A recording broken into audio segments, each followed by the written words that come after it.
நான் உச்சத்தை விட்டுட்டு வந்தேன், உச்சத்தை விட்டுட்டு வந்தேன்னு ஒரு மேடைக்கு மேடை சொல்றேன். உச்சத்தை விட்டுட்டு வந்தவருக்கு த்ரிஷான்ற எச்சத்தை விட்டுட்டு வரணும்னு தெரியலையா? தமிழக வெற்றி கழகத்தோட கொள்கை என்ன? தமிழக வெற்றி கழகம் அது தமிழக வெற்றி கழகம். கொள்கையை எதிர்பார்த்தா மக்கள் கோமாளிகள் ஆகிவிடும். திமுகனா பயமா? எனக்கு பயம் இல்லை, பயம் இருந்தது. இல்லை, இந்த கட்சியில் விஜயை பற்றி நான் ரொம்ப வருத்தப்படுறத விட அண்ணன் செங்கோட்டையன் அண்ணனை பற்றி தான் ரொம்ப வருத்தப்படுறேன். அவர் ஃபர்ஸ்ட் ஸ்ட்ராட்டஜிஸ்ட். ஜெயலலிதா அவர்களுக்கே ஸ்ட்ராட்டஜி போட்டு கொடுத்தவர். அவரை கீழே நிற்க வைக்கிறாங்க, கீழே உட்கார வைக்கிறாங்க.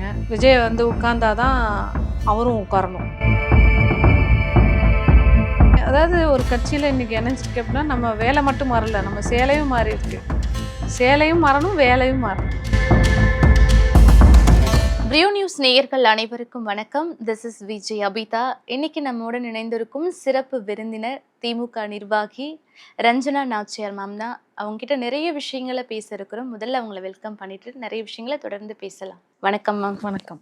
எப்படி இருக்கீங்க? ரொம்ப நல்லா இருக்கேன். நீங்க எப்படி இருக்கீங்க? ரொம்ப நலமா இருக்கேன், நன்றி. உங்க கூட ஒரு உரையாடல் அப்படின்ற போது ரொம்ப மகிழ்ச்சியா இருக்கு. சந்தோஷம் எனக்கும். கிட்டத்தட்ட ஓராண்டு காலங்கள் நீங்க தாவேக்கால இருந்திருக்கீங்க. என்ன நடந்தது? இன்று திமுகவில் இணைவதற்கான காரணம் என்ன? என்ன நடந்துட்டு இருக்கு அப்படின்றத ஒரு நாள்ல நடக்குது, இது நடந்துருச்சு அப்படின்றது விஷயமா இருக்காது. உங்களுக்கே தெரியும். தாவேக்கா கடந்த ஒரு வருடமா நான் பார்க்க செயல்பாடு ஒவ்வொரு விஷயத்திலையும் லேக்கிங்ல தான் இருக்கு.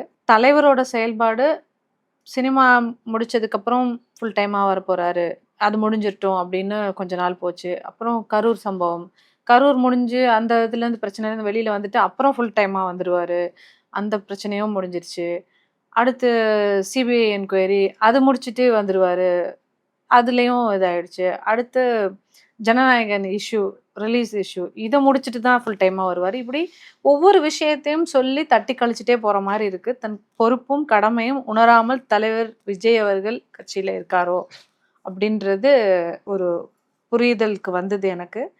அண்ட் அப்ரோச் பண்ணி ஏதாவது ஒரு விஷயத்தில் மாற்றம் கொண்டு வரணும், அதை லீடருக்கு சேர்க்கணும் அப்படின்னு நினைக்கும் போது அப்ரோச்சபிள் இதில் எந்த கேடரும் யாருமே அப்ரோச்சபிள் கிடையாது. அண்ட் பார்ட்டியில் ஐசோலேட்டாக ஒருத்தர் இருந்து கட்சியை நடத்த முடியுமா? முடியாது. ஒரு கட்சி நடத்துறதுக்கு ஒருத்தர் தனியாக ஐசோலேட் தானே பண்ணிக்கிடுவார். அவர் திடீர்னு கொண்டு போய் மக்கள் சிஎம்மா உட்கார வச்சிருவாங்கன்னா அது மனோபிராந்தின்னு சொல்லுவாங்களே, அந்த மாதிரி எனக்கு அந்த ஒரு கான்செப்டில் எனக்கு உடன் போகலை. எனக்கு நீங்கள் ஆல்ரெடி பிஜேபியில் இருந்தீங்க, மும்மொழி கொள்கையை எதிர்த்து தான் நீங்கள் தாவேக்கால வந்தீங்க. இதுக்கு முன்பும் நீங்கள் நிறைய குற்றச்சாட்டுகளை முன்வைத்திருக்கீங்க திமுக மேலே. திமுக மாதிரி பாரம்பரியமான ஒரு கட்சி, பெரியாரோட வழியில் பெரியார் சிந்தனைகளை ஃபாலோ பண்ணுற ஒரு கட்சி, அண்ணாவோட வழிகாட்டுதலின்படி வர்ற ஒரு கட்சி, அதுக்கும் மேலே கலைஞர் அவர்களோட அரசியல் பாரம்பரியம், இத்தனையும் காப்பாற்றக்கூடிய ஒரு தரம் இருக்குது அந்த கட்சியிலன்னு நான் பார்க்குறேன். ஸோ அதனால தான் இந்த கட்சிக்கு இன்னமும் மக்கள் ஆதரவு கொடுத்துட்டு இருக்காங்க. திமுக மேலே நிறைய கம்ப்ளைண்ட்ஸ் இருக்குது. இதை வெளியில் இருக்கவங்க தான் சொல்கிறாங்களோ ஒழிய மக்கள் ஆதரிச்சு தானே இன்னைக்கு திமுக இருக்குது. நீங்க அந்த ஆங்கிள் யோசிச்சு பார்க்கணும்னு நினைக்கிறேன். மக்கள் ஆதரிக்காம திமுக எங்கிருந்தோ ஜஸ்ட் குதிச்சு வந்து ஆட்சியில உட்காரல. நீங்க ஓட்டு போட்டு, நான் ஓட்டு போட்டு, இவரு ஓட்டு போட்டு, அவரு ஓட்டு போட்டு, எல்லாரும் ஓட்டு போட்டனால தான் இன்னைக்கு முதல்வர் அவர்கள் இன்னைக்கு முதலமைச்சரா இருக்காரு. திமுக அமைச்சர்கள் இன்னைக்கு அமைச்சரா இருக்காங்க. இத்தனை எம்பி இருக்காங்கன்னா மக்கள் ஆதரவு பெற்று தான் இருக்காங்க. சுத்தியில இருக்கவங்க 4 பேர் அது நல்ல கட்சி இல்லைன்னு சொல்றாங்க. இந்த புரிதல் வந்துட்டா நமக்கு எந்த சைடு நியாயம் இருக்குது, எந்த சைடு சப்போர்ட் இருக்குது, யார் வேலை செய்கிறாங்க செய்யலான்றது தெரிஞ்சிடும். நம்ம ரொம்ப இன்னசென்ட்டாக ஜஸ்ட் லைக் தட் மாற்றம் வேணும் எனக்கு அப்படின்னு நம்ம சொல்லிட்டு போயிடலாம். எனக்கு மாற்றம் வேணும் ஜஸ்ட் லைக் தட். எனக்கு நம்ம ஒரு நாளைக்கு டெய்லி அம்மாவே சமைக்கிறாங்க, ஒரு நாளைக்கு எனக்கு மாற்றம் வேணும், ஒரு சேஞ்ச், ஒரு நாளைக்கு டிஃபன் சாப்பிட்டு வந்துடலாம் இந்த கடையிலன்னு போகிறோம் அப்படின்னா போகலாம். போய் ஒரு நாளைக்கு ஒரு நல்ல கடையில் சாப்பிட்டோன்னா அன்றைக்கி ஒரு நாளுக்கு அது ஓகே. இந்த மாற்றத்துக்கு எக்ஸாம்பிள், அந்த மாற்றம் ஒரு நாளைக்கு ஓகே. நீங்கள் சப்போஸ் அது சரியான கடையில் போய் சரியான சாப்பாடை சாப்பிடலை அப்படின்ற பட்சத்தில் அது உங்கள் உடம்பை என்னெல்லாம் பண்ணணும்னு உங்களுக்கே தெரியும். சப்போஸ் அது சூப்பராக அவங்களுக்கு அமைஞ்சிட்டாலும் டெய்லி போய் அந்த மாற்றத்தை சாப்பிட முடியுமா உங்களால்? அந்த ஹோட்டலில் விலைக்கு வாங்கிடலாமா? முடியாது. ஸோ பாரம்பரியமா இருக்கிற சில விஷயங்கள மாத்தணும்னு நெனச்சு, ஒரு அபாய நிலையில தமிழ்நாடு போயிறக்கூடாதுன்றது ஒரு ஒரு பார்வையிலயும் பார்க்க வேண்டியது இருக்குன்னு நெனைக்கிறேன். தாவேகா தலைவர் விஜய் அவர்கள் மேல் உங்களுக்கு வருத்தம் இருக்கா? இல்ல கோபம் இருக்கா ஏதாவது? வருத்தம் நெறைய இருக்கு. கோவமும் கொஞ்சம் கலந்து இருக்கு. அக்கறையும் நெறைய இருக்கு. இன்னமும் இருக்கு. அக்கறை இருந்தா நீங்க வராமயே இருந்திருக்கலாமே. இன்னும் அந்த கட்சியில நீங்க இல்ல. ஈடுபட்டு இன்னும் நெறைய விஷயங்கள அவரு செஞ்சிருக்கலாமே. சொன்ன மாரி, நம்மளோட அக்கறை வொர்த்தான்னு யோசிக்கணும். அவரே வந்து எதையும் பெருசா எடுத்துக்க மாட்றாரு. எதையும் பெருசா கீன் பொலிட்டிஷியனா வரணும்னு அவருக்கு எண்ணம் இருக்கான்றது தெரியல. இஃப்தார் நோன்பு தொறந்துட்டா, நம்ம சிஎம் ஆயிற முடியுமா? முடியாது. நீங்க வேலை செய்யணும். மக்கள் கிட்ட போகணும். மக்கள் உங்கள எதிர்பார்க்குறாங்க. இளைஞர்கள் எதிர்பார்க்குறாங்க. இன்னைக்கு காலையில சூப்பர் ஸ்டார் அடையார்ல வாக்கிங் போயிட்டு இருந்தாரு. நான் பார்த்தேன். ஒரே பெரிய டாக்கு. சூப்பர் ஸ்டார் வாக்கிங் போயிட்டு இருக்காருன்றாங்க. ஏன் ஒய் நாட் விஜய்? நீங்க லீடரா வரணும்ல. உங்க கட்சிய வளர்க்கணும்ல. மக்கள சந்திக்கணும்ல. அப்பதானே நான் வந்து ஆதரவு பெற்ற ஒரு கட்சியா நீங்க வளர முடியும். உடனே சிஎம் இல்லாட்டாலும், ஒ ஒன்ஸ் ஒரு நாள்ல ஒரு நாள் நீங்க வெளிய வந்து தான ஆகணும். இது மூடி வைக்கிற பொருள் இல்ல விஜய். இந்த ஃபேண்டம் போயிட்டா நீங்க வந்து வெளில பேசப்பட மாட்டீங்க. எல்லாரும் விஜய் எங்க எங்கன்னு தேடிட்டே இருக்கணும். பார்க்கணும் பார்க்கணும்னு குதிச்சுட்டே இருக்கணும். 4 பேர் செத்துட்டே இருக்கணும். அப்படின்ற ஒரு மனநிலை ஒரு சாடிசம். ஒரு சாடிஸ்ட்க்கான மனநிலை அது. நீங்க மக்கள சந்திக்க வராட்டாலும் கேடர்ஸ் கட்சி ஆஃபீஸ்க்குள்ளேயே எல்லாரும் போய் காருக்குள்ள தான் விழுகுறாங்க. அவர் போம்போது படபடன்னு போய் மொத்துன்னு அவர் கார்ல போய் விழுகுறாங்க. அவர் கண்ல பற்றணும் அப்டின்றதுக்காக விழுகுறாங்க. சொல்லிக்கிட்டே போறாங்க. பொதுச் செயலாளர் புஷி பொதுச் ஆனந்த் செயலாளர் அவர்களே பின்னாடி ஓடுறாரு. அவர் கண்ல பற்றணும். நம்ம ஓடுறது கண்ல பற்றணும். இது வந்து மென்டல் மனநிலையா? இல்ல நல்ல ஒரு ஆரோக்கியமான மனநிலையான்னு எனக்கு தெரியல. அத பார்க்கறத ஒரு மன வலிமை எனக்கு இல்ல. பெண் நிர்வாகிகள் இருக்காங்களா? யாரும் நாங்க பார்க்குற மாதிரி தெரியல. தாஹிர் அவங்க ஒருத்தவங்கள மட்டும் நாங்க பார்த்தோம். பட் இப்ப அவங்க எங்க இருக்காங்கன்றதே தெரியல எங்களுக்கு. இல்ல எனக்கே தெரியல. அடுத்தடுத்து ஒரு பெண்களா தேடுற மாதிரி இருக்கு தாவேக்கால. என்னதான் நடந்துட்டு இருக்கு? ஏன்னா, அந்த அவங்களுக்கான பொறுப்பு, அவங்களுக்கான வேலைகள் இதெல்லாம் குடுக்கணும்ல. பெண்கள் அரசியலுக்கு வர்றது எதுக்காக வரோம்? பெண்களுக்கு எவ்வளோ ரெஸ்பான்சிபிலிட்டீஸ் வீட்ல இருக்கு முதல்ல. வீட்டு ரெஸ்பான்சிபிலிட்டீஸ் எல்லாம் முடிச்சு, அவங்களோட ரெவென்யூக்கான அவங்களோட ப்ரொஃபஷன் அதையும் பார்த்து, அதுக்கும் மேல தான் பாலிடிக்ஸ்ல நம்ம பார்ட்டிசிபேட் பண்ண முடியும். ஃபுல் டைமா பாலிடிக்ஸ்ல இறங்குனா, இதுல நம்ம ஏதாவது சம்பாரிக்க முடியுமா? கிடையாது. மக்கள் பணி, ஒரு சர்விஸ்க்காக வரோம். அப்படிங்கும்போது, அந்த பீப்பிள வந்து கட்சி யூஸ் பண்ணிக்கிறணும். அதுதான் என்னுடைய பார்வை. லைக் ஒரு பொண்ணு வந்து அவங்க எவ்வளவோ வொர்க் பண்ணியிருக்காங்க. ஆனா வந்து கார் முன்னாடி வந்து விழுந்தெல்லாம் வந்து விஜய்ட்ட பேசணும்னு ட்ரை பண்ணாங்க. எல்லாரும் அஜிதா பார்த்தீங்க. அவர்கள். ஸோ இப்படியெல்லாம் நிர்வாகிகள் இருக்கும்போது, அந்த பொண்ண யாராவது போய் பார்த்தீங்களா? அதுக்கப்புறம் என்னன்னு கேட்டீங்களா? அவங்க அன்னைக்கு போயிட்டாங்க. பாய்சனே குடிச்சுது. அதுக்கப்புறம் யாராவது போய் கேட்டீங்களா? இவ்வளோ தூரம் ஒரு பாய்சன் விஷம் குடிச்சா கூட திரும்பி பார்க்காத ஒருத்தவங்க, ஓகே என்னன்னு என்னன்னு கேட்கட்டுமா? நான் வேணா போய் கேட்கட்டுமா? நான் வேணா போய் பார்த்துட்டு வரட்டுமான்னு கேட்டா கூட, அதெல்லாம் விட்டு தள்ளுங்க. அதெல்லாம் அவ்வளோ இது இல்ல. அவ்வளோ பெரிய மேட்டர் இல்ல அதெல்லாம். அதெல்லாம் விட்டு தள்ளுங்க. வேற வேலைய பார்ப்போம். இந்த ஆட்டிட்யூட் தான் எல்லாருக்கும் இருக்கு. இப்படி சொல்லும்போது நம்ம அவங்கள மீறி போகவும் முடியாது. அப்போ இந்த மாரி கரூர் விஷயத்துல இருந்து, சரி லீடர் முடியாது, இவங்க முடியாது. நான் போயிட்டு வரட்டுமா? இதுக்கு போலாமா? அப்படின்னு சொன்னா, இதெல்லாம் பொலிட்டிக்கல் ஆக்டிவிட்டீஸ் தானங்க. ஒரு இடத்துல ஒரு அசம்பாவிதம்னா நேரா நம்ம போகணும், வைக்கணும். இதெல்லாம் இருக்கும். எல்லா பார்ட்டிலயும் நடக்கும். அத வந்து வேணாம். இல்ல, இல்ல. அ வேண்டாம். சரி வராது. உள்ள போனா அடிச்சுடுவாங்க. டிஎம்கே வெயிட் பண்றாங்க. எல்லாரையும் அடிக்கிறதுக்கு. பயந்தா அரசியல் பண்ண முடியுமா? இந்த மாரி டிபேட்ல கூப்பிடுறாங்க. இன்னைக்கு டிபேட்டுக்கு போணும். இல்ல, இல்ல வேணாம். அங்க போனா டிஎம்கே ட்ராப் பண்ணிருவாங்க உங்கள. அப்ப டிஎம்கேக்கு பயந்தே நடக்கிற ஒரு பார்ட்டி டிவிகே. ஆனா தவிக தலைவர் விஜய் அவர்களே சொல்றாங்கல்ல, 2டே கட்சிக்கு தான் போட்டி அப்டின்று. அது எந்த ஒரு அவருடைய இல்ல அவரோட ஆளுமையில பேச்சு சொல்றாங்க? எப்பவுமே நான் வந்து அவர் சொல்லும்போது, எனக்கு ஐஜியே தெரியும். ஐஜிக்கு உன்ன தெரியுமான்றது தான்.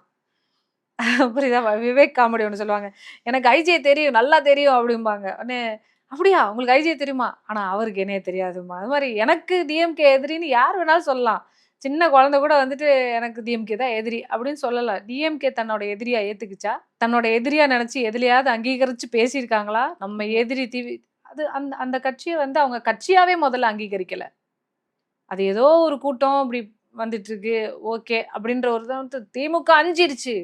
திமுக பயந்துருச்சு. திமுக நடுங்குது. அடுத்து திமுக அழிய போகுது. இந்த மாரி பேச்சுகளால திமுக அழியுமா? முடியாது. நீங்க உங்களோட செயல்பாடுகள சொல்லி, அடுத்து என்ன திட்டங்கள் வச்சிருக்கீங்க? என்ன மாதிரி மக்கள்ட்ட வேலைக்கு எடுத்துட்டு போறீங்க? என்னென்ன வேலைகள்லாம் எடுத்துட்டு போய் அவங்கள கவனிச்சு செஞ்சு குடுக்குறீங்க? இதெல்லாம் தான் வந்து மக்கள் பார்ப்பாங்களே ஒழிய, திமுகவை எதிர்த்து பேசியே ஓட்டு வாங்கணும்னு நினைச்சா முடியாது. நீங்க ஓராண்டு காலம் அதுல இருந்ததுனால இந்த கேள்வி நான் கேட்கிறேன். இல்ல என்னாலயும் அதனால தான் வந்து அந்த பாகுபாடு, அந்த அந்த ஒரு வித்தியாசத்த எனக்கு புரிஞ்சுக்க முடியுது. அவர் வரணும். அவர் வந்து முதலமைச்சரா வரணும். ஒரு மாற்று அரசியல் வேணும். இதெல்லாம் நானும் எதிர்பார்த்தேன். நானும் வரணுன்றதுக்காக எவ்வளோ வேணாலும் வொர்க் பண்ணுவோம்னு ரெடியா இருக்கோம்ல. ஒரு விமனா எனக்கு இருக்கிற ரெஸ்பான்சிபிலிட்டீஸ விட்டுட்டு இங்கேருந்து பனையூர் போகணும், வரணும், ஒவ்வொரு இதுக்கும் கூப்பிடும்போது நியூஸ், மீடியா இதுக்கு எல்லாத்துக்கும் நம்ம டைம் விட்டு நம்ம ஒதுக்கி பண்றோம். எவ்வளோ நாள் இது பண்ணிட்டு இருப்போம். ஏதோ ஒரு கைண்ட் ஆஃப் சப்போர்ட் இல்ல ஒரு ரெகக்னிஷன் நமக்கு இருக்கணும். இது எதுவுமே இருக்காது. ஒன் சைடடா நம்ம ஏதாவது ஒரு விஷயம் கொண்டு போறோம். இது நல்லா இல்ல. இது இப்படி பண்ணணும். இதுல இந்த மாரி ஒரு இஷ்யூ இருக்கு. இவங்க இந்த பொண்ணுக்கு ஒரு பிரச்சனை இருக்குன்னு வேற சில பெண்களுக்கு இருக்க பிரச்சனைய கொண்டு போய் சொன்னா கூட, அது பார்ப்போமா? அது பார்ப்போம். அது தள்ளி பாதுகாப்பு வைங்க. இல்லன்னு நினைக்கிறீங்களா? பாதுகாப்புனா யாரும் யாரையும் கைய புடிச்சு இழுக்க முடியாதுங்க. இது ஒரு அரசியல் கட்சி. இங்க யாராவது யாரையாவது கைய புடிச்சு இழுத்து இது பண்ண முடியுமா? அதெல்லாம் பண்ண முடியாது. நான் என்ன சொல்றேன், இது பாதுகாப்பு இன் த சென்ஸ் நெறைய கட்சிக்குள்ள இருக்க நிர்வாகிகள் வந்து விமன வந்து they are taking it for granted. சில பெண்கள் என்கிட்டயே சொல்லியிருக்காங்க. "அக்கா நீங்க மேல் இடத்துல இருக்கீங்க. நீங்க நெனச்சா தலைவர்ட்ட கொண்டு போ முடியும். இந்த மாரிலாம் வந்து இந்த மாவட்டத்துல இவங்க இப்படி பண்றாங்க. இந்த மாவட்டத்துல இந்த பொறுப்புல இருக்கிறவங்க வந்து விஜய பார்க்க வைக்கிறேன்னு சொல்லிட்டு ஏமாத்தி இந்த பொண்ண டெய்லி வந்து சாப்பிட கூப்பிடுறாரு, வெளிய கூப்பிடுறாரு, டெய்லி மெசேஜ் அனுப்புறாரு. இப்படிலாம் பண்றாங்க." இந்த மாரிலாம் சொல்றாங்க. விமன வந்து சும்மா வந்து விஜய கண்ல காட்டி கீழ இருக்கவனுங்க டார்கெட் பண்றதும், விஜய கண்ணுலயே காட்டாம மேல இருக்கவனுங்க அரசியல் பண்றதும், இது ஒரு வழக்கமா, இது ஒரு ஸ்கேம் மாதிரி இருக்கு. விஜய நம்ப வச்சிருக்காங்க. நீங்க வெளிய வராட்டி நீங்க சிஎம். வெளியவே வரக்கூடாது. உங்கள காட்டியே நாங்க வந்து சொல்லி, சொல்லி, சொல்லி தலைவர் சொல்ட்டாரு. இவரு ஆதவர்ஜுனா கதையா சொல்றாரு. தலைவர் அப்படி சொல்ட்டாரு. "என்ன அர்ஜுன் கதவ தொறப்போமா?" என்ன ஆதவர்ஜுனா என்ன ட்ராமா சொல்லிக் குடுக்குறாரு புரியல. அண்ட் எஃப்ஐஆர் எல்லாத்தையும் டெலீட் பண்ண போறோம். நாங்க ஆட்சிக்கு எப்படி இது வந்ததும். சாத்தியமாகும்? என்ன நெனச்சு அவங்க அந்த மாரி பேசுறாங்க? இல்ல இவங்களுக்கு யாராவது ஆட்கள் இருக்காங்க சொல்லிக் குடுக்குறதுக்காக இந்த மாரி பேசணும் அப்படின்னு சொல்லிட்டு? இல்ல அப்படி சொல்லிக் குடுக்குறவங்க இருந்தா கூட இப்படி சொல்லிக் குடுக்க மாட்டாங்கல்ல. உண்மைக்கு சொல்லிக் குடுக்கணும்னா, அத கரெக்ட்டா சொல்லிக் குடுக்கணும். டேய் எஃப்ஐஆர் டெலீட் பட்டன் இருந்ததுன்னா, இன்னைக்கு எத்தன மினிஸ்டர்ஸ்க்கே எவ்வளோ பேருக்கு வந்துட்டு எஃப்ஐஆர்ஸ் நெறைய இருக்கு. எவ்வளோ நிர்வாகிகளுக்கு இருக்கு. அரசியல் கட்சி பொறுப்பு வந்தோனே டெலீட் பட்டனும் உங்களுக்கு கையில கார்டு போட்டு குடுத்துருவோம். அத வச்சு எஃப்ஐஆர பூரா டெலீட் பண்ணிட்டே போங்க. என்ன காமெடி பண்றியா? அரசியல்வாதிக கையில இல்லன்னா, உடனே வந்து பதவியேற்பு அன்னைக்கு எல்லார் கையிலயும் டெலீட் பட்டன் குடுத்தாங்க. அப்ப வந்து நீ சாத்தியமே இல்லாத ஒரு விஷயங்கள சொல்லி இளைஞர்கள தப்பா வழிநடத்துற. சட்டம் ஒழுங்கு பாதுகாக்கணும்னு பேசக்கூடிய மேடையில, சட்டம் ஒழுங்க மீறுறதுக்கு வலியுறுத்துற, அறிவுறுத்துற இளைஞர்கள. இத பூரா டெலீட் பண்ணலாம். என்னனாலும் பார்த்துக்கலாம். நம்ம அண்ணன் வந்துருவாரு. அண்ணன் வந்து எல்லாத்தையும் டெலீட் பண்ணிருவோம். பார்ப்போம்டா. நீங்களா நாங்களான்னு பார்ப்போம்டா. நீங்க ரவுடியா, ஆட்சிக்கு வந்தது நாங்க ரவுடியான்னு பார்த்துடலாம்டா. இந்த மாரியான ஸ்டேட்மெண்ட்ட மட்டும் தான் ஆதவர்ஜுனாவால பேச முடியுமே ஒழிய, அறிவு சார்ந்து, புத்தியோட ஒரு ஸ்டேட்மெண்ட் ஒரு மேடையில இதுவரைக்கும் ஆதவர்ஜுனா பேசினது பல கிடையாது. குற்றச்சாட்டுகளை இப்ப முன் வச்சுட்டே இருக்காங்க ஆதவ அர்ஜுனா மீது. ரஜினி அவர்களையும் திமுக கூட ஒப்பிட்டு கட்சி பேசினாங்க. நடவடிக்கை எடுக்கணும்ல. தலைவர் கண்டிக்கணும்ல. ஆதவர்ஜுனா சூப்பர் அப்படின்னு சொல்றாரா? இல்ல ஆதவர்ஜுனாவ கண்டிக்கிறாரா? ஏன்னா ஒருத்தன் ஒரு சொல்லுல திருந்தணும். நீ எல்லா மேடையிலயும் வந்து நீ இப்படி பேசுறதுக்கு வந்துட்டு, இந்நேரம் உன்னைய கட்சிய விட்டு தூக்கியிருக்கணுமா? ஏன் தூக்கல? உன்னைய கண்டிக்கல. ஏன்னா, அவ்வளோ ஃபண்ட் நீ செலவு பண்ற கட்சிக்கு.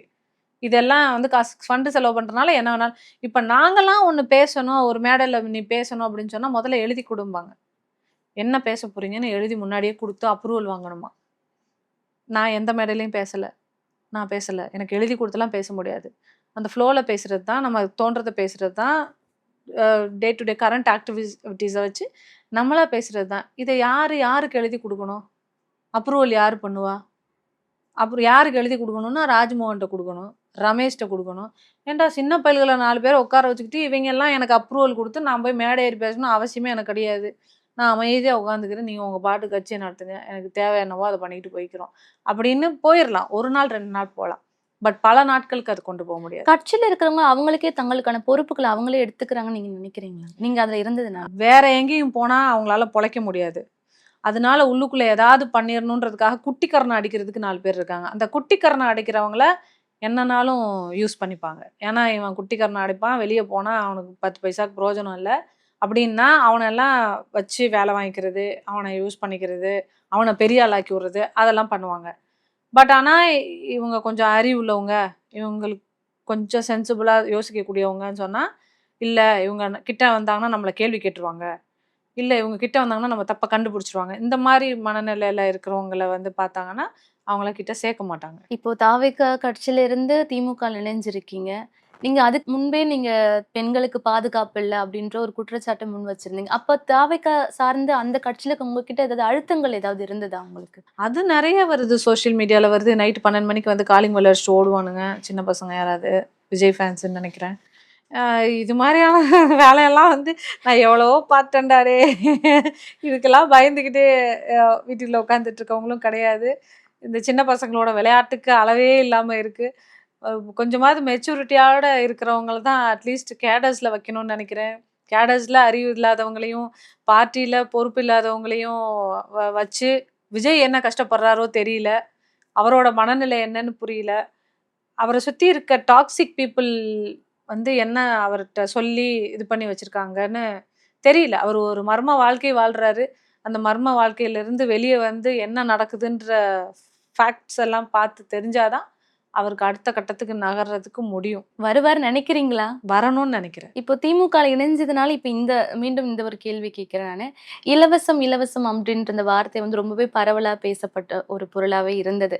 ஈவன் விஜய் அவர்களுமே இத வந்து எதிர்த்திருந்தாங்க. இலவசத்த பத்தி பேச மாட்டேன் அப்படி சொல்லிட்டு தொண்டர்கள் நெறைய மேடைகள்ல இத பத்தி பேசியிருந்தாங்க.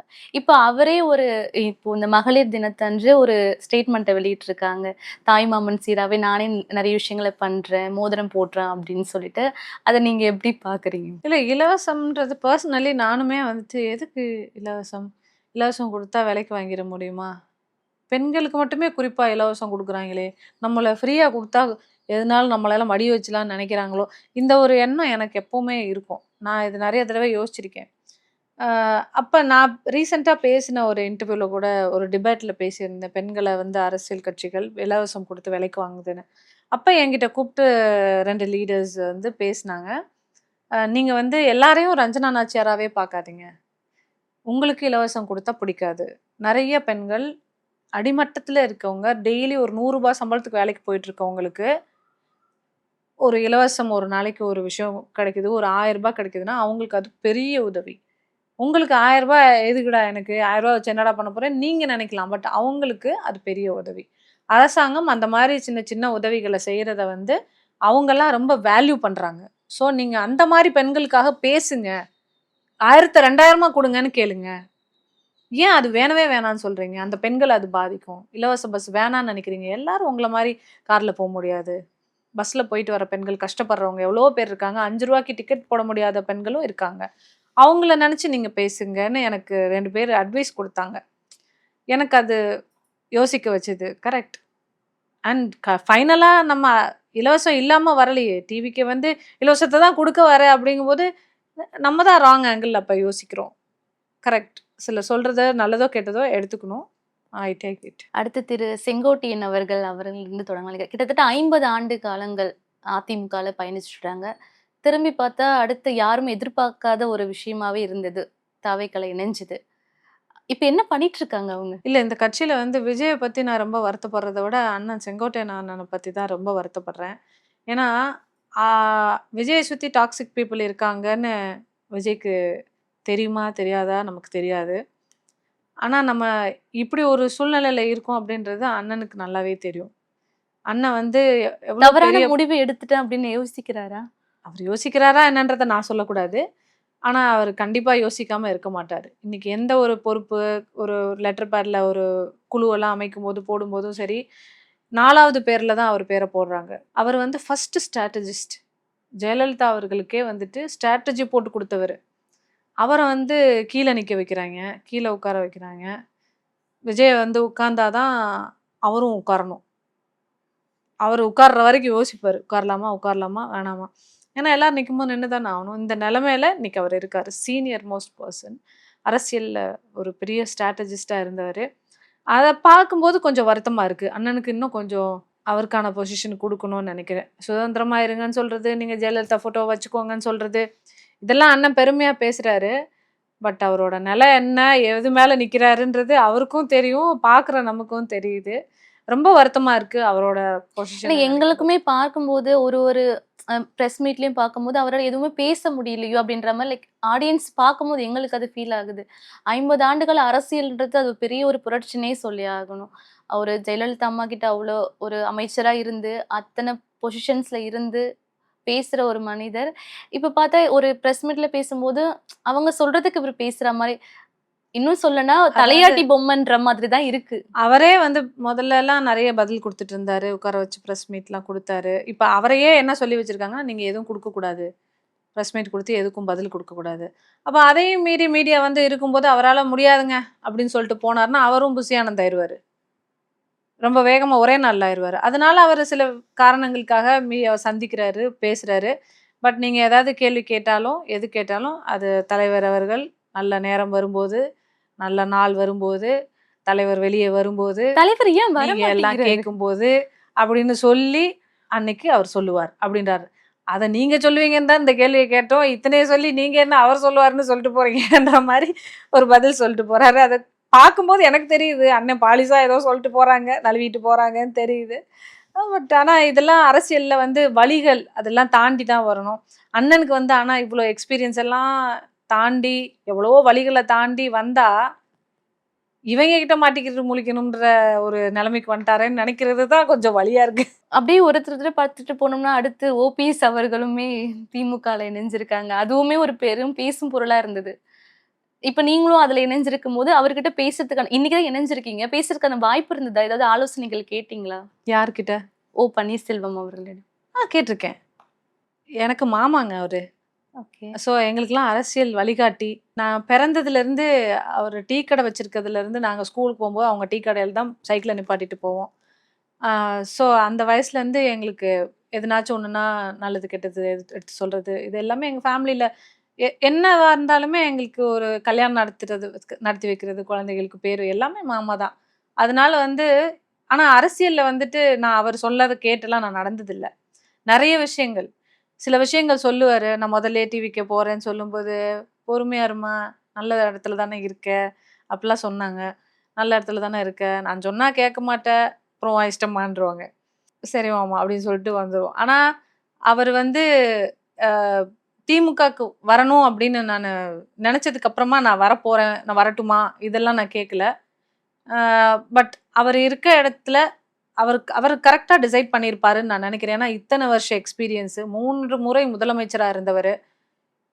ஜெயலலிதா அவர்களுக்கு அடுத்து அந்த கட்சியில இவர் தான் அவங்க அடையாளம் காட்டப்பட்டவர். இவ்ளோ ஒரு பெரிய டிராவல் ஒரு கட்சிய ஆண்டுட்டு இருந்தவரு. அவரு இன்னைக்கு வந்து திமுகல இணையறாருன்னா, அது எப்படி யாராலயாவது ஏத்துக்கிற முடியுதா? ஏத்துக்க முடியல. அவரு எதனால இந்த ஒரு முடிவுக்கு தள்ளப்பட்டார்? ஸோ சில முடிவுகள் எடுக்குறாங்கன்னா, அவரு அ தீர்மானமா இதுல இறங்கி, இத நம்ம பண்ணணும் அப்படின்றதுக்கு யோசிக்காம எடுக்க மாட்டாங்க இல்லையா? தலைவர்கள் வந்து அப்படி ஜஸ்ட் லைக் தட் உடனே போயிருவோம். இங்க தான் ஃப்ரெண்ட் இருக்காங்க. இந்த ஸ்கூல்ல படிப்போம்ன்னு படிக்கிறது கிடையாது. ஸோ யோசிச்சு தான் நெறைய முடிவுகள் எடுத்திருக்காங்க. ஸோ அந்த மாரி பெரிய லீடர்ஸ் எல்லாம் வந்து திமுக பக்கம் நிக்கும்போது, நம்ம வந்து ஏன் வந்து அந்த முடிவ நம்மளும் எடுக்கக்கூடாது? நமக்கு ஏன் அந்த ஸ்ட்ரென்த் இல்லையா? நமக்கு ஏன் பயம்? திமுகனா பயமா? எனக்கு பயம் இல்ல. பயம் இருந்தது. ஏன்னா திமுக பெரிய கடல். இந்த கடல்ல வந்து நம்ம நீந்தி வர்றது கஷ்டம். அந்த மாரி எல்லாம் ஒரு பெரிய பிக்சர் இருந்தது. ஆ எனக்கு வந்து கடல்ல நீந்துறது எவ்வளவோ பரவால்ல. அப்படின்றது எனக்கு ஒரு புரிதல் வந்துருச்சு. கடல் நீந்தி தான் ஆவணும் அப்படின்னா, நம்ம நீந்த வேண்டிய கட்டாயம் இருக்கும்போது நீந்துவோம். பட் ஆனா அதுக்காக சாக்கடையில போய் பொரண்டுகிட்டு இருக்கக்கூடாதுன்றது முடிவுக்கு வந்துட்டேன். டைரக்ட்டா தாக்குறீங்களா தாவேக்காவ சாக்கடை அப்படின்னு சொல்லிட்டு. ஆமா. இப்ப திமுக வந்து ஒரு பெரிய பலமா இருக்குன்னே சொல்லலாம். தேமுதிக இப்ப இணைஞ்சிருக்கு. ஒரு பெரிய கட்சியா இப்ப இருந்துட்டு இருக்கு. மீண்டும் திமுக ஆட்சியில அமைந்தா, பொறுப்புகள் வந்தா அத எப்படி எடுத்து செயல்படுத்துற மாரி உங்களுடைய எண்ணங்கள் இருக்கு? பொறுப்புகள் இருக்கிறதுக்காக இன்னொரு ஒரு குற்றச்சாட்டு நான் ஒரு ஒரு படிச்ச ஒரு கமெண்ட்ஸ் ஒண்ணு படிச்சேன். என்னன்னா, இப்போ வந்து தேர்தல் வந்து நெருங்கிட்டு இருக்கு. ஏப்ரல் 23 அன்னைக்கு அனௌன்ஸ் பண்ணிட்டாங்க. ஏப்ரல் தேதி அப்படின்னு சொல்லிட்டு. இந்த டைம்ல போய் இணைஞ்சிருக்காங்க ரஞ்சனா அவங்க. எதுவும் சும்மாலாம் போயிருக்க மாட்டாங்க. ஏதாவது ஒண்ணு நடந்திருக்கும். இல்ல போஸ்டிங்காக கூட இருக்கும் அப்படின்னு சொல்றாங்க. நீங்க என்ன மேம் சொல்றீங்க? பெண்கள் வந்து எப்பவுமே ஒரு போஸ்டிங்க்காக தான் போவாங்க. ஆ ஏதாவது ஒரு காரியம் இருக்கும். அதுக்கு தான் இவங்க தாவுறாங்க. இவங்க தாவிக்கிட்டே இருப்பாங்க. இதெல்லாம் வந்து நெறைய பேர் குடுக்குற கமெண்ட்ஸ் நான் பார்த்துருக்கேன். ன் நாம தாவுறோன்றத விட, நான் என் மரியாதையையும், என் கண்ணியத்தையும் காப்பாத்திக்கிட்டேன்னு தான் நான் சொல்லுவேன். ஏன்னா, ஒரு தவறான ஒரு இடத்துல இருக்கிறோம் அப்படின்றத உணரும்போது, நான் வந்து மும்மொழி கொள்கைக்கு அ இது என்னோட கொள்கை எதிரின்னு சொல்லி நான் வந்து பிஜேபிலேருந்து வெளியில வரேன். மும்மொழி கொள்கைய எதிர்த்து வரேன்.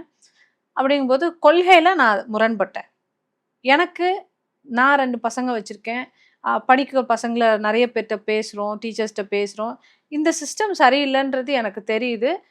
அதுக்காக எனக்கு நான் கண்ட்ரோல்டா இல்ல எனக்கு இந்த கொள்கை எனக்கு இது இல்ல அப்படின்னு சொல்லி எனக்கு ஜ அத அமைதியா எடுக்க முடியாது. ஸோ வந்து எனக்கு அந்த கொள்கைய எதிர்த்து தான் நான் வெளியில வரேன் பிஜேபில இருந்து. தென் டிவிகேல இருந்து வெளியில வர்றேன் அப்படின்னு சொன்னா, இதுலயே ரீசன்ஸ் இருக்கு. விமெனுக்கான ரெஸ்பெக்ட்ன்னு ஒண்ணு இருக்கு. அண்ட் லீடர்ஷிப்ங்கிறது அது ஜஸ்ட் ஒரு ப்ரொஜெக்ஷன் கிடையாது. It's a participation. அது லீடர்ஸ் பார்ட்டிசிபேஷன். லீடரே பார்ட்டிசிபேட் பண்ண மாட்டாரு எதுலயுமே. நேர்காணல் நடக்குது. 60 பேர் வந்திருக்காங்க. 10 பேர தான் பண்ணியிருக்காரு. அடுத்த ஒரு 10, 10 பேரா கூட டெய்லி பண்ணுங்க. இல்ல ஒரு 25, 25 பேரா பண்ணுங்க. லீடர் தானே பண்ணணும். 10 பேர ஃபார்மாலிட்டிக்கு பண்ணிட்டு எல்லாரும் பண்ணிக்கங்கன்னு சொல்லிட்டு கிளம்பிட்டாரு. 11:30 மணிக்கு வர்றாரு. கூல் கை. வராரு. கூலா வராப்புல, சாப்பிட்டாப்புல, எல்லாரையும் பார்த்தாப்புல, பேசினாப்புல, போயிட்டாப்புல அப்படின்ற மாரி இருக்கு. ஏன்னா, ஒரு லீடர் வராருன்னு சொன்னா, நான் நெறைய லீடர்ஸ பார்த்துருக்கேங்க. நேஷனல் பார்ட்டில இருந்து, எங்க மாமாலாம் சிஎம்மா இருக்கும்போதுலேருந்து எல்லாரையும் பார்த்துருக்கோம். நெறைய மினிஸ்டர்ஸோட மூவ்மெண்ட்ஸ் எல்லாம் பார்த்துருக்கோம். பரபரப்பா இருப்பாங்க. எல்லாரும் சீனியர்ஸ் 70 வயசுக்கு மேல இருக்கவங்கலாம் இருக்காங்க. பிரச்சாரத்துக்கு நின்னுட்டே இருப்பாரு. நைட்டு 1 மணி, 2 மணி வரைக்கும் நின்னு பார்ப்பாங்க. சாப்பிடல இன்னும் சாப்பிட்டுட்டு பாருங்கன்லாம் சொல்லும்போதெல்லாம் வந்து, அம் எல்லாரையும் பார்த்துட்டு, அவங்க எல்லாம் அனுப்பிட்டு தான் வந்து ஃப்ரெஷ் ஆயி சாப்பிடுவாங்க. காலையில 7 மணிக்கெல்லாம் 5 மணிக்கெல்லாம் எந்திரிச்சு யோகா பண்ணி 7 மணிக்கு வாக்கிங் போயிட்டு வந்து 7:30 மணிக்கெல்லாம் சாப்பிட்டு சாமி கும்பிட்டுருவாங்க. லீடர்ஸ் 8 மணிக்கு மக்கள் சந்திப்பு, பொதுமக்கள் சந்திப்பாங்க. எத்தன வயசுல? 70 வயசுக்கு மேல. You are 50 man. 11 மணிக்கு கூல் கையா எந்திரிச்சு வந்துட்டாப்ல. பொறப்டாப்ல வண்டிலன்னு அப்படியே வெளியிலேருந்து வீடியோ கேமராஸ் நின்னு காட்டுது. அப்படியே மெதுவா ஸ்லோ மோஷன்ல அமரர் ஊர்தி மாரி வண்டி வருது. அத காட்டிக்கிட்டே இருக்காய்ங்க. அதனால நம்ம பெரிய ஆள் ஆயிட்டோமா? கிடையாது. நீங்க என்னைக்கு மக்கள சந்திக்கிறீங்களோ, அன்னைக்கு தான் நீங்க லீடர். அதுவரைக்கும் you are not fit to be a leader. You are not a leader at all. அந்த கோவம் எனக்கு இருக்கு. பேசும்போது சொன்னீங்க, பிஜேபில இருந்து மும்மொழி கொள்கைய எதிர்த்து தான் நீங்க வந்தீங்க அப்படின்னு சொல்லிட்டு. நான் வந்து பார்க்கும்போதே இங்க தாமரை இருக்கிறது, அமித்ஷா அவர்களுடைய படம்லாம் இருக்கு. நான் எதையுமே மறைக்கலங்க. எல்லாரும் கேட்குறாங்க, "ஏன் நீங்க இந்த இத டெலீட் பண்ண மாட்றீங்க? அத டெலீட் பண்ற மாட்டீங்க?" நான் பண்ண வேலைகள நான் சொல்லி தானே வரேன். இன்னைக்கு ஒரு விஷயத்த நம்ம பண்ணத வந்து மறைச்சிரணும் அப்படின்னு நெனைக்கிறது, நான் ஒண்ணும் திருட்டுத்தனம் பண்ணல. நான் எதுக்காக எதையும் மறைக்கணும்? என் வீடு, என் வாழ்க்கை. நான் உங்களுக்கு கூப்ட்டு இங்க வாங்கன்னு உட்கார வச்சு உங்களுக்கு கூப்ட்டு இன்டர்வியூ குடுக்குறேன். உங்ககிட்ட இதெல்லாம் மறைச்சுட்டு உங்கள கூப்பிடணும்னு எனக்கு அவசியம் இல்ல. உங்கள கூப்பிடாமலே இருக்கலாம். வாங்க, பாருங்க. ஆமா, என்னோட ப்ரீவியஸ் பார்ட்டி அதோட சிம்பல் இங்க இருக்கு. என்னோட ப்ரீவியஸ் லீடர் எங்களோட அமித்ஷா கூட எடுத்த ஃபோட்டோஸ் இருக்கு. ஸோ இதெல்லாம் பார்க்கும்போது, அ உங்களுக்கு என்ன இவங்க இன்னும் அதுக்குள்ளேயே இருக்காங்களோ? கிடையாது. அது எனக்கு தெரியும். எல்லாம் பார்க்குறவங்களுக்கு மேபி அந்த பார்வை இருக்கான்னு தெரியல. நெறைய பேர் கேட்குறாங்க இந்த கேள்விய. ஸோ அதுக்காக நான் மாத்திக்கணும்னு நான் நெனைக்கல. இன்னைக்கும் நமக்கு பிரதமர் மோடி அவர்கள் தான். ஸோ அதனால மோடி அவர்கள் ஃபோட்டோ இன்னைக்கும் இருக்கு. இன்னைக்கும் I have a huge respect for him. ஆ திமுகல சேர்ந்துட்டனால மோடிய டெலீட் பண்ணிருவேன்னு அர்த்தம் கிடையாது. இ அவர் இன்னைக்கு எல்லாருக்கும் பிரதமர் அவர் தான். அதனால I respect him. I respect the party too. எனக்கு பிடிக்காத சில விஷயங்களுக்காக தான் நான் வெளியில வந்தேனே ஒழிய, பார்ட்டிய டிஸ்ரெஸ்பெக்ட் பண்ணி நான் பேச மாட்டேன். இப்போ திமுகல இணைந்திருக்கீங்க. திமுகலயே பெண்களுக்கு பாதுகாப்பு இல்ல அப்படின்னு சொல்லிட்டு நெறைய குற்றச்சாட்டுகள நெறைய பெண்கள் வந்து முன் வச்சுட்டு நெறைய விஷயங்கள் பேசிட்டு இருக்காங்க. நெறைய விஷயங்கள் நடக்குது. அதனால இது யாரும் வந்து கேட்க மாட்றாங்க. 2 நாள் கேட்கறாங்க. அதுக்கப்புறம் விட்டுடுறாங்க அப்படின்ற மாரி ஒரு குற்றச்சாட்டையும் முன்வைக்கிறாங்க. நீங்க இப்ப இணைஞ்சதுனால திமுகல தவறுகள் நடந்தா எதிர்த்து கேள்வி கேட்பீங்களா? இல்ல நம்ம இந்த கட்சியில இருக்கிறதுனால அமைதியா இருப்பீங்களா? எனக்கான அடையாளம் ஒரு இடத்துல மெ மெயினா ஒரு ரோட்ல தப்பு நடந்தது. பஸ்ல பசங்க தொங்கிட்டு போறாங்கன்னா, என் கண் எதிர்ல சில விஷயங்கள் நடக்கும்போது, அத போய் நான் கேட்பேன். இது என்னைய வந்து இந்த 2 இஷ்யூக்கு தான் நீங்க பார்க்குறீங்க. அதனால கேட்டுட்டீங்க. என் கூட ஸ்கூல்ல படிச்சவங்க, காலேஜ்ல படிச்சவங்களலாம் கேளுங்க. கிளாஸ் ரூம்ல ஒரு பிரச்சனைன்னு சொன்னா, யார் அந்த தப்பு பண்ணான்னு அவங்கள வெளியே கொண்டு வர வரைக்கும் ஓய மாட்டேன். அது சின்ன வயசுலேருந்தே எனக்கு அப்படிதான். அது என்னவோ எனக்கு அப்படி அது தட் இஸ் மை நேச்சர். அதனால வந்து ஒரு இடத்துல தப்பு இருக்குன்னா, அத நான் எடுத்து சொல்லுவேன். அது எங்க இருந்தாலும். அத எடுத்து சொல்றதுனால தான் எனக்கு பிரச்சனைகள் நெறையா வரும். அமைதியா இருக்கவங்களுக்கு பிரச்சனைகள் நெறையா வராது. எனக்கு வருது அப்படின்றதுக்கு காரணம் நான் சொல்றதுனால. பட் அதுக்காக நான் பயப்பட மாட்டேன். நான் எப்பவுமே எனக்கு பிரச்சனை, இது தப்பு அப்படின்னு தோணுச்சுன்னா, எதுவா இருந்தாலும் அங்க நான் என் என் என் குரல் உண்மைக்கு இருக்கும். தவக தலைவர் அவர்கள் வந்து நாச்சியார் அம்மாவை, அஞ்சலை அம்மா இவருக்கெல்லாம் வந்து கொள்கையின் அடிப்படையை இவர்கள் ஒரு தலைவர்கள் அப்படின்னு சொல்லிட்டு முன்னிறுத்தி நிறைய விஷயங்கள் பேசுறாரு. அப்ப அந்த கட்சியில இருக்கிறவர்களுக்கே பாதுகாப்பு இல்லன்னும் போது, தலைவரா அவர் ஒழுங்கா செயல்படலையோ? தலைவரா அவர் ஒழுங்கா செயல்படல. அதத்தான் இத்தன கொஸ்டின்ஸ்லயே உங்ககிட்ட சொன்னேன். தலைவரா அவர் செயல்பட்டாருன்னா, அவர் 8 மணிக்கு 8 மணிய விடுங்க. 9 மணி 9:30 மணிக்காவது ஆஃபீஸ்க்கு வந்து உட்காந்துரணும். தலைவர் வருவாரு, இத்தன மணிக்கு வந்துருவாரு. வந்தாருன்னா மீட் பண்ணுவாரு. இவங்கள பார்ப்பாரு. இன்னைக்கு என்னென்ன கேட்பாரு. ஏன்னா புது பார்ட்டி. எல்லாத்தையும் நீங்க பார்த்துக்கங்கன்னு உட்கார்றதுக்கு இது எல்லாரும் ரொம்ப தேர்ந்தெடுத்த அரசியல்வாதிகள் கிடையாது. புதுசுங்கும்போது கட்டமைப்பு எப்படி இருக்கு? சிஸ்டம் கொண்டு வரணும். இன்னைக்கு யார் யார பார்க்குறோம். பொதுமக்கள் ஒரு 10 பேர பார்ப்போம். பிசிக்கலி சேலஞ்சுடு எல்லாம் ஒரு லேடிலாம் வந்து நான் இன்னைக்கு விஜய் பார்த்துரணும். என்னோட இத குடுக்கணும், மனுவ குடுக்கணும்லாம் நீங்க நியூஸ்ல பார்த்துருப்பீங்க. விரட்டி தான் விட்டுருக்காங்க. எத்தன பேர அப்படி விரட்டி விட்டுருக்காங்க தெரியுமா? நிர்வாகி வந்தாலும் விரட்டி விட்டுருவாங்க. அந்த மாரி பிசிக்கலி சேலஞ்சுடு ஏதோ ஒரு நம்பிக்கையில குழந்தைய வச்சுக்கிட்டு வர்றாங்க.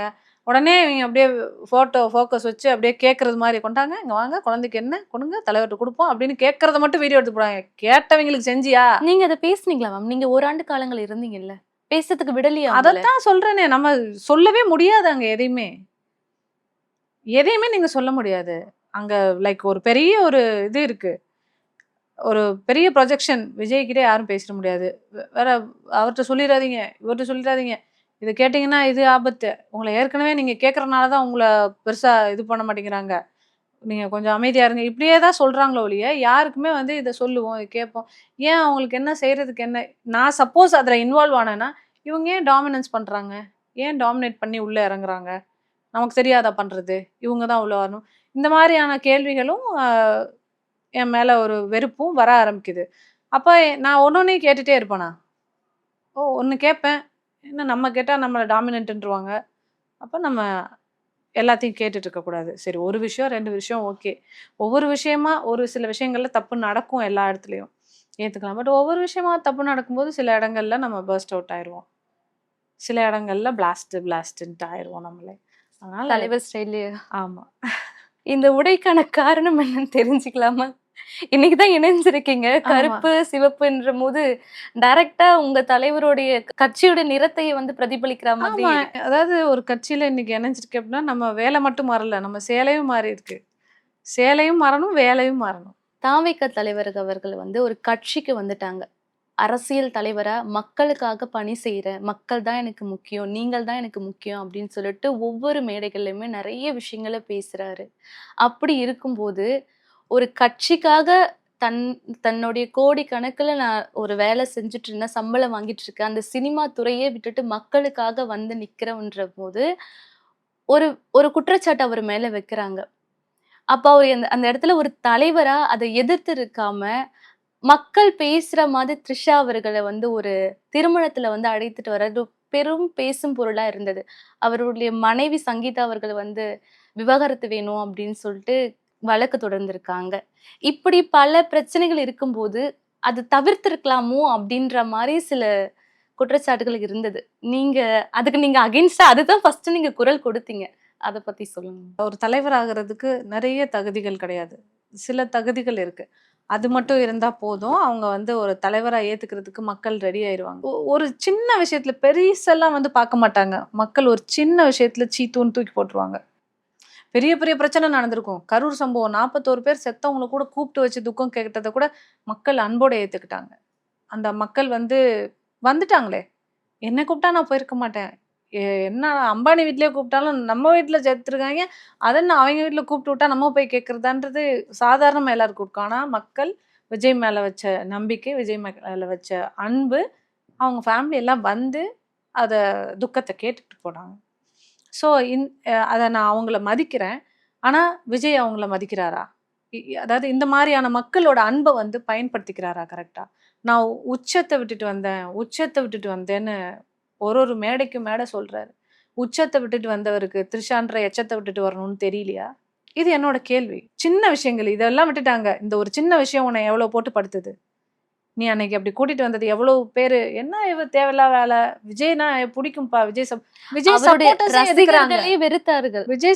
விஜய் ரசிகர்களே நீங்க சொல்றது எல்லாமே கரெக்ட்டு. நாங்க விஜய் ரொம்ப எதிர்பார்த்தோம். அவர் வந்து இனிமே நமக்காக இருப்பாருன்னு, அவரு இந்த மாரி டைம்ல வந்து த்ரிஷாவ கூட்டு வந்து, அதான் நம்மளோட கர்மா. நம்ம ஒண்ணுல செஞ்சிருப்போம். அது இன்னொன்னுல அதோட வேலைய காட்டிடும். அது விஜயோட கர்மான்னு நெனைக்கிறேன். இத்தன செஞ்சுட்டாரு. இந்த கரூர் இஷ்யூ எந்த அளவுக்கு போய் முடிய போகுதுன்னு தெரியல. ஆ சிபிஐ என்கொயரில இருந்து எல்லாம் நடந்துட்டு இருக்கு. ஸோ ஹோப்ஃபுல்லி அவர் இதுலருந்து வெளில வரணும். அதுக்கு முதல்ல நயனா நாகேந்திரன் அண்ணன் சொன்னதுக்கு வந்துட்டு நம்ம எல்லாரும் சண்டை போட்டோம். எப்படி நயனா நாகேந்திரன் ஒரு நடிகைய சொல்லலாம்? எப்படி ஒருத்தர இப்படி சொல்லலாம்? ஒரு மாநில தலைவர் சொல்லலாமான்னு நானே போய் பேசிட்டு வந்திருக்கேன். எப்படி இப்படி சொல்லுவாரு அவரு நம்ம தலைவரன்னு? தலைவர் இப்படி செய்யாம இருந்திருக்காரு. இப்ப வந்து விஜய் வந்து த்ரிஷாவ கூட்டிட்டு வரல அப்படின்னு சொன்னா, நாங்களே பேசியிருப்போமே. அவரு என்ன வேணாலும் பண்ணிட்டு போறாரு. உங்களுக்கு என்னய்யா? அவர் வீட்ல 1000 பிரச்சனை இருக்கும். அதெல்லாம் உங்களுக்கு தேவையா? உன் வீட்ல என்ன பஞ்சாயத்துன்னு சொல்லவான்னு நாங்கலாம் சண்டைக்கு வருவோம்ல. அப்ப இவ்வளோ பஞ்சாயத்து போயிட்டு இருக்கு. நான் கேர்ள் ஃப்ரெண்ட கூட்டு கல்யாணத்துக்கு வருவேன்னா, பேசுறவங்க வாயெல்லாம் அடைச்சு, இன்னைக்கு இந்த தாவேக்காலேருந்து எவனாவது ஒருத்தன் வெளிய வந்து பேசுறானா பாருங்களேன். கூப்பிட்டு பாருங்களேன் யாரையாவது. சும்மா வாப்பா ஒரு 50,000 தர்றோம்ன்னு கூட கூப்பிட்டு பாருங்களேன். 1,00,00,000 குடுத்தாலும் வேணாம். நான் பேச மாட்டேன் வெளிய. ஏன்னா ஸ்ட்ரிக்ட் ஆர்டர். யாரும் பேசக்கூடாது. பேச முடியாது. போனா செருப்படி வாங்கிட்டு வரணும்னு தெரியும். அதனால வந்து யாராவது வெளிய வர்றாங்களா? வாய்க்கிழிய எவ்வளவு பேசுறானுங்க. தெருக்கு தெரு பேசுறேல்ல. ஒருத்தவனும் எத்தன விஷயத்துல டிபேட்ல வந்து இப்படி அப்படின்னு இந்த விஷயத்துக்கு ஏன் எவனும் வாய தொறக்கல? சரி. நான் கேட்கிறேன். என் மேல தப்புன்னு வைங்க. நான் கேட்டது தப்பு அப்படின்னு சொன்னா, என்னோட செயல்பாடுல தப்புன்னா, இந்த டிவிகேல இருக்க வல்கர் வாரியர்ஸு இவனுங்க தான் வந்து என்னைய தப்பா எழுதுறது, கமெண்ட் போடுறது இதெல்லாம் பண்றாங்க. எத்தன ஆ எத்தன பெண்கள் எனக்காக எதிர்ப்பு குரல் குடுத்தாங்க? இந்த பொண்ணு பேசுறது தப்புன்னு எதிர்ப்பு குரல் ஏதாவது குடுத்தாங்களா?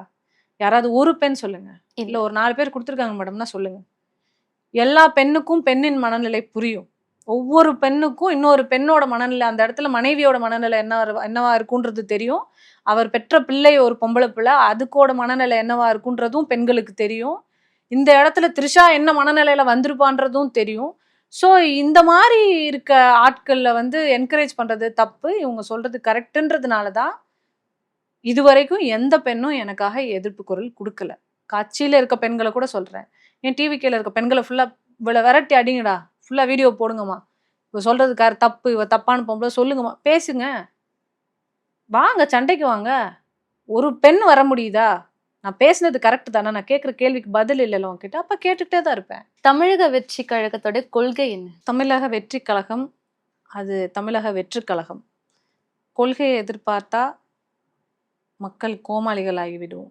அதனால கொள்கையை எதிர்பார்க்காமல் விஜய் வந்தால் போதும் அப்படின்னு ஓட்டு போடுறவங்க தான் இருக்காங்களோ ஒழிய, அங்க கொள்கைக்காக ஓட்டு போடுறவங்களோ, கொள்கைக்காக விஜய் வரணும் அப்படின்னு நினைக்கிறவங்களோ அந்த கூட்டத்துல இல்ல.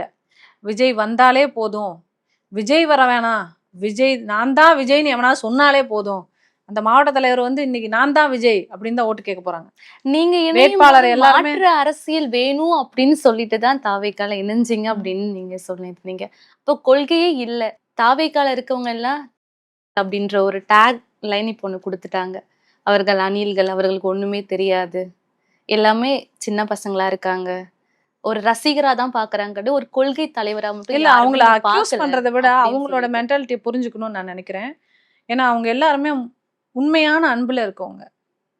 விஜய் அவர்கள் மேல உண்மையான அன்புல, நாட்டு நடப்பு தெரியல அவங்களுக்கு. யங்ஸ்டர்ஸு. உலகம் எத நோக்கி போய்க்கிட்டு இருக்கு. இந்த அரசாங்கம் நமக்கு என்னெல்லாம் செஞ்சுக்கிட்டு இருக்குன்ற புரிதல் இல்ல. விஜய் வந்துட்டா சினிமால செஞ்ச மாரி நமக்கு நெறைய செய்ய போறாரு. நேரா வருவாரு, பஸ்ஸுக்குள்ள இருந்து ஏறி வருவாரு. ஏறி வந்து எல்லாத்தையும் பயங்கர ஃபயரி ஸ்பீச் குடுக்க போறாரு. அதுக்கப்புறம் கவர்மெண்ட் மாறப்போது. இவரு சிஎம் ஆகப் போறாரு. அப்போ வந்து பெருசா வேற மாரி ஆகப்போது எல்லான்ற ஒரு நம்பிக்கை சினிமா பார்த்து ஒரு அபிப்பிராயத்துல இருக்க சின்ன பசங்க. நீங்க வந்து சின்ன பசங்க எல்லாரையுமே நம்ம வந்து இவங்க இது அது எல்லாம் நம்ம சொல்லலாம். பட் இந்த டைம்ல அவங்கள வந்து அந்த மாரி சொல்லி அவங்கள டிமோட்டிவேட் பண்றத விட, அவங்களுக்கு நெறைய புரிதல குடுக்குற மாரியான பேச்சுகள் எல்லாரும் பேசணும்னு நெனைக்கிறேன். ஏன்னா, நீங்க சின்ன பசங்ககிட்ட போய் நீங்களாம் தான் சொன்னீங்கன்னா, "ஏய் ஆமா நாங்க தான் என்னாம்ப இப்ப" அப்படின்ற ஒரு இது வரும். ஸோ, அதனால அவங்க புரிதலுக்கு ரெடியா இருக்க மாட்டாங்க. ஸோ, புரிதலுக்கு அவங்கள ரெடி ஆக்குறதுக்கு இந்த அரசாங்கம் ஒரு வேல பார்க்கணும். ஓடுறது, ஏறி குதிக்கிறது, பெண்கள் இப்ப நடந்த சேலம் மீட்டிங்ல கம்பிக்கு கீழ படுத்து உருண்டு போறாங்க. குழந்தைய தூக்கிட்டு வராங்க. ஐசியூல குழந்தைய வச்சுட்டு வராங்க. ஸோ, இவங்கலாம் வளர்ந்தவங்க. நல்லா குழந்தை வச்சுட்டு இருக்கவங்க. ஸோ, பீப்பிள் வந்து இந்த ஒரு கண்மூடித்தனமான அன்புல இருக்கவங்கள வந்துட்டு நம்ம திட்டி பிரயோஜனம் இல்ல. கொஞ்சம் அவங்க புரிதல் ஏற்படுத்துற மாரியான விளக்கங்கள் மக்களுக்கு நம்ம விழிப்புணர்வு ஏற்படுத்தணும். ஏன்னா TVK is toxic. Vijay is under toxic control. இது விஜய்க்கே தெரியுமான்னு தெரியல. விஜய காப்பாத்துறதுக்கான ஒரு வேலைகளும் கடைசியில தமிழக அரசாங்கம் தான் பண்ணணும்னு நெனைக்கிறேன். ரொம்ப நன்றி மேம். Thank you. நிறைய விஷயங்கள் வந்து உண்மையா, நேர்த்தியாவும் ரொம்ப அழகா சொல்லியிருக்கீங்க. இதுதான் நடக்குது அரசியல்ல அப்படின்னு சொல்லிட்டு. Thank so you. இப்போ திமுகல இணைஞ்சிருக்கீங்க. உங்களுடைய அரசியல் பயணம் ரொம்பவே சிறப்பா இருக்கும். அப்புறம் thank you so much. Thank you. Thank you.